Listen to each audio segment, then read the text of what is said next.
Industrial boiler, heating અને cooling equipment તેમજ industrial chemical બનાવનારી company Thermax ગુજરાતમાં મોટું રોકાણ કરવા જઈ રહી છે અને આ અંગે કંપનીના એમડી અને સીઈઓ આશીષ ભંડારીએ અમારી સાથે ખાસ વાત કરી હતી. आओ સાંભળીએ. बताइए, गुजरात में आपकी कितनी इकाई है और अगले 1 से 3 साल में हम कितना निवेश एक्सपेक्ट करें? थर्मैक्स की गुजरात में 4 प्लांट हैं. चारों ही दुनिया में उनकी कैटेगरी के बेस्ट प्लांट्स में से माने जाते हैं. कैपेसिटी पे प्लांट ऑपरेट करते हैं और आगे हम देखा जाए तो पूरे गुजरात में थर्मैक्स का इन्वेस्टमेंट मेरे ख्याल से अगले 3-4 साल में 500 से 1000 करोड़ तो होना चाहिए. ये जाएगा 3 प्राइमरी सेक्टर्स में. एक तो रिन्यूएबल एनर्जी पे, दूसरा हमारा जो केमिकल के जो प्लांट्स हैं वहाँ पे और नई नई कैपेबिलिटीज़ और उनका एक्सपेंशन के लिए, और तीसरा जो बायोमास है और उसके जो एनर्जी बनाते हैं उसके लिए जो कैपेबिलिटीज़ और प्लांट्स चाहिए उनके लिए. सर, हम थर्मेक्स अब रिन्यूएबल एनर्जी को सपोर्ट करने की दिशा में भी जा रही है, तो हमें समझाइए कि किस तरह की हमारी भूमिका रहेगी और गुजरात समेत भारत आपके लिए कितना बड़ा मार्केट है?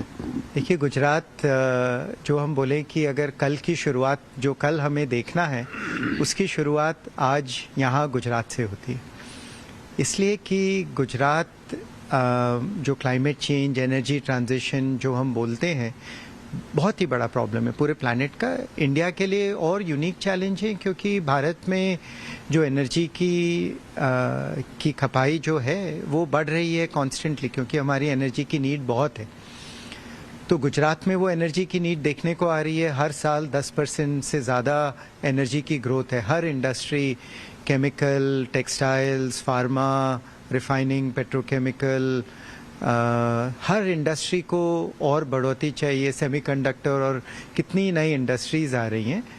और अच्छी बात यह है कि गुजरात में सल्यूशन भी है क्योंकि धूप बहुत है, रिन्यूएबल एनर्जी है, हवा है. तो गुजरात में थोड़ी प्रॉब्लम है और सल्यूशन भी है. तो जो हम गुजरात में नया कर सकते हैं और इंटरेस्टिंग कर सकते हैं वो यहाँ से शुरू होगा. वो पूरे देश में ही नहीं, मेरे ख्याल से पूरी दुनिया में भी जाएगा. थर्मेक्स की पहचान बॉयलर है, तो अब इसमें वैल्यू एडिशन क्या होगी जो हम अब नया इसमें एड ऑन कर रहे हैं? और वाई ग्रोथ कितना मोमेंटम अभी रहा और कितना रहेगा आगे? देखिए, वाई तो अच्छा ग्रोथ रहा है. वो इंडिया में इंडिया भी अच्छे उसमें. और थर्मैक्स बहुत कुछ नया करता है. पहले आप हमें बॉयलर्स में जानते होंगे एज थर्मैक्स. बॉयलर्स में भी हम इलेक्ट्रिक बॉयलर्स डाल रहे हैं. बायोमास के लिए बहुत, वेस्ट टू एनर्जी रिलेटेड बहुत सारी कैपेबिलिटीज़. पर उसके अलावा हम काफ़ी नई चीज़ें कर रहे हैं. जैसे बायो सीएनजी, जिसमें कि आप जो पराली ग्रास जिससे जलाने में पूरी नॉर्थ में पोल्यूशन होता था, हम उसको सीएनजी में कैसे कन्वर्ट करें.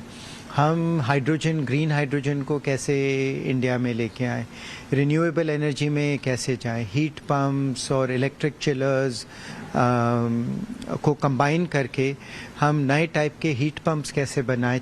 जो कूलिंग सॉल्यूशंस हैं उनमें हम बहुत कम एनर्जी कैसे यूज़ करें. ऐसे हमारे पास ढेरों सॉल्यूशंस हैं नए और जो कि इंडिया में यूनिक हैं वो हम लेकर आ रहे हैं.